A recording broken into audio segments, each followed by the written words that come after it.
You may have heard this word mindfulness. It's become something of a buzz phrase of late. So I'm going to give you one simple, serviceable definition, which is this. Mindfulness is the ability to know what's happening in your head at any given moment without getting carried away by it. Imagine how useful this could be. Just as an example, you're driving down the road and somebody cuts you off in traffic. How do you normally react? I think most of us, we normally react by having a thought, which is, I'm pissed. And then what happens next? You immediately, habitually, reflexively inhabit that thought. You actually become pissed. There's no buffer between the stimulus and your reaction. With just a little bit of mindfulness, in that same situation, you might notice my chest is buzzing, my ears are turning red, I'm having a starburst of self-righteous thoughts, I'm getting angry. But you don't necessarily have to act on it and chase that person down the road, screaming at them with your kids in the back of the car thinking you've gone nuts. Now, you might be thinking, don't I need to get angry sometimes? Aren't I justified?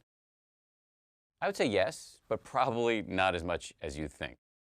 The proposition here is not that you should be rendered by mindfulness into some lifeless, non-judgmental blob. The proposition is that you should learn how to respond wisely to things that happen to you, rather than just reacting blindly. And that, my friends, is a superpower. How do you get it? The way to get it is through meditation. I believe that meditation and mindfulness are the next big public health revolution. In the 1940s, if you told somebody you were going running, they would have said, who's chasing you? But then what happened next? The scientists swooped in, they showed that physical exercise is really good for you, and now all of us do it, and if we don't, we feel guilty about it. And that's where I think we're headed with mindfulness and meditation. It's going to join the pantheon of no-brainers like brushing your teeth, eating well, and taking the meds your doctor prescribed for you. Let me just close by saying, mindfulness is not going to solve all of your problems. It's not going to render your life a nonstop parade of unicorns and rainbows. Nonetheless, this is a superpower, and one that is accessible by you immediately.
Got it? Yeah.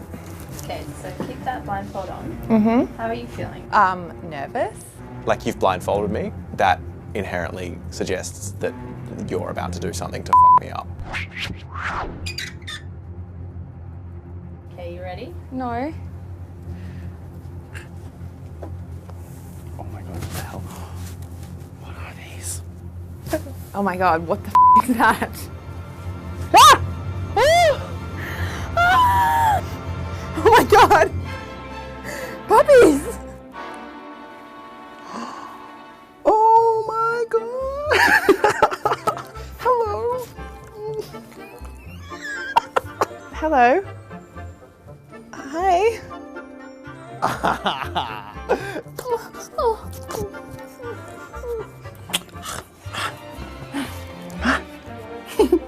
He's so warm, I want to marry him. Oh my god, and they're so happy and peaceful.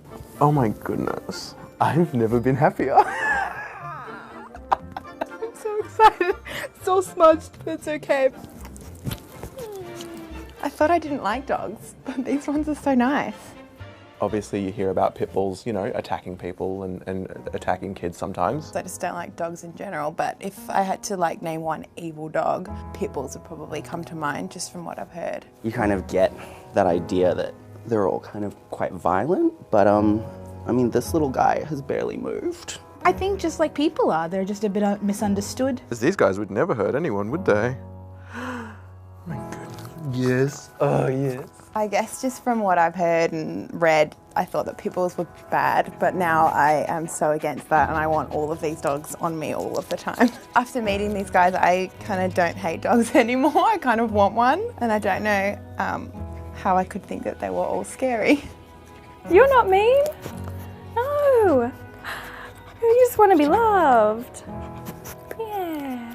I definitely didn't think I was gonna get 4 pit bull puppies on my lap today, but this is probably the best day ever.